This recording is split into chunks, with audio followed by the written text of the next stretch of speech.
Hello friends, before we get further into the video, I'd like to take a quick second to shout out our sponsor. And for this video, that is Nobody. That's right. I am not sponsored by any company or product, but you know, if you are the owner of a company or have a product you're looking to advertise, this time slot could be yours. Keep that in mind. Anyway, I realize not everyone follows my social media channels or knows me personally, so you probably want proof that I'm in Japan, or at least something that isn't just, something more than me talking at the camera. And here we go. So what you're looking at here is the streets of Tokyo. I'm actually in Shinjuku. If you want further proof, well, there's some, let's see here. You can, I can clearly see the katakana and kanji there, but yeah, this is Japan. I'm just quarantining right now, so spending time in a hotel room, that's about it. So yeah, this isn't some sort of elaborate joke or something in which I trick you into thinking I'm in Japan. I'm not on a movie set or anything. I'm just at a hotel.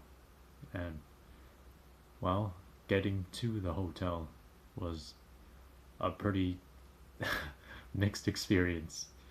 A lot of things happened and not all of them were super great. A lot of them could have been avoided, but here we are.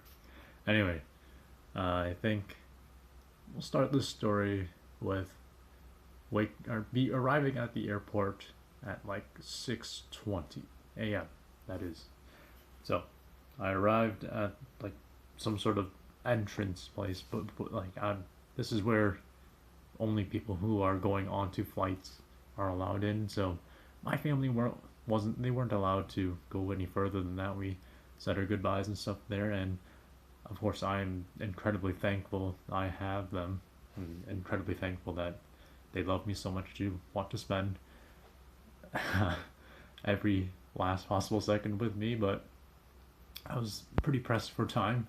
I think by the time I arrived at the baggage check-in area or whatever, where there was a person with the a sign for jet program participants, and I was supposed to be there at 6:30. I got kind of lost on the way. No, I wouldn't say like lost. I just took a very inefficient route to get to that spot. But yeah, by the time I got there, it was about like 6:35, and the very kind lady there was still waiting for me. So, thank you. But anyway, I have to go get all my luggage and stuff checked and sent out. But I'm in line for that, and the line itself is pretty long. It's gonna be a while, and it was made worse. It was exacerbated by a group of like 5 dudes. Just like if you've ever played like Modern Warfare 2 or something, you've probably seen those big long boxes that contain guns, like firearms.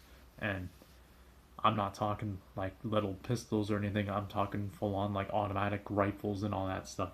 Big things.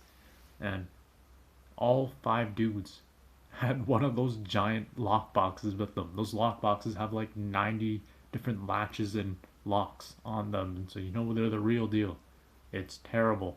And of course they have to declare this all, and they also declare like, oh, we got ammunition too. But like, oh my god, man, like, why is this a recreational activity? just go away, please. Like, let normal people do their thing. And moreover, the I would assume I would assume they're hunters, but them aside, there was also a lot of people with skiing equipment and stuff like that, and that's all incredibly large, and that also made things much slower. So we had a combination of hunters and skiers in the like luggage, not claiming, but like check-in and stuff like that. That was pretty terrible. So once I had finally gotten my luggage and luggage checked and boarding passes obtained, I started working towards the gate that would, lead me to my plane. But before I could get to that, I had to get my carry-on checked, and well, if I had known every single electronic or anything that has metal, like, or is made of metal of any in any capacity is made of metal, it has to be taken out of your carry-on and, well, inspected. So in my mind, I knew the flight to Japan was going to be quite a lengthy one. I think it took around like 17 hours, like 16 hours. That was just like the flight itself, not counting all the waiting in lines and all that. But yeah, knowing how long the flight to Japan was, I packed a lot of electronics into my carry-on. The thought was that I would, entertain myself on the flight with my electronics. But well, I didn't. I didn't pack well. My carry-on contained an incredibly large gaming laptop, a Chromebook, a Switch, a bunch of little tiny, like, I wouldn't say like they're like knickknacks, but I do have like a near Autonoma little music box that you can wind up. That there's metal in there, but I had to take. Oh, I also had my electric toothbrush in there. Just like there's a lot of cords and cables and stuff, and like you're provided bins in which you have to put all this stuff out on. I ended up using 5 bins, and there was an employee there just telling me like she was instructing me to just use more bins rather than just pulling one up, and like oh man, to make matters worse, after I dumped out pretty much my entire carry-on, I go through the metal detector, and of course something gets detected. uh the employee, watching the metal detector there, stopped me and asked me if I was wearing a belt, and I said yes. And this this dude, this employee, approached me with like the confidence of four, and just, he just held out his hand like, yo, give me your belt. And he didn't say that, but he just held out his hand, and I responded with that same sort of confidence, like, oh, you want my belt? Yeah, sure, go ahead. So like, it's weird, my pants weren't really like falling down, but like it's weird, just to like take off your belt in public. I was like, well, yeah, sure, whatever. But I was okay. So I I passed through the metal detector without my belt, and everything was fine. And at this point, I'm still quite pressed for time, so I hurriedly packed or repacked my carry-on, and everything was packed pretty neatly originally, and now it was pretty haphazardly placed. Again, I was pressed for time. I really needed to just be at my gate to check in, and that I was running to my gate with a very messy carry-on and a belt in hand. I didn't even bother to put the belt back on, and at this point, I was speed walking, and I felt like, I could have given Olympic speed walkers. Sorry, I could have given them some sort of challenge, because man, I was running. Well, that's not true, because I was speed walking, but yeah, like, belt in hand, carry on in the other. I'm just going wild. So boarding the plane wasn't, that wasn't difficult at all. I'd say, uh, after this initial trial, or these initial trials rather, everything went rather smoothly. But not everything went smoothly because this is my first time flying or on a plane with like a somewhat developed brain. The last time I had been on a plane was like age 10, and well, I didn't have a brain at age 10, so I don't remember much. But anyway, I had no idea that a lot of the stuff given to you on a plane is free. And that doesn't include kisses because, uh, no one offered me kisses on the plane. But what was offered was little like headphones. I I had wished I had just initially accepted the offer because I figured you'd had to pay for this kind of thing. So I refused initially.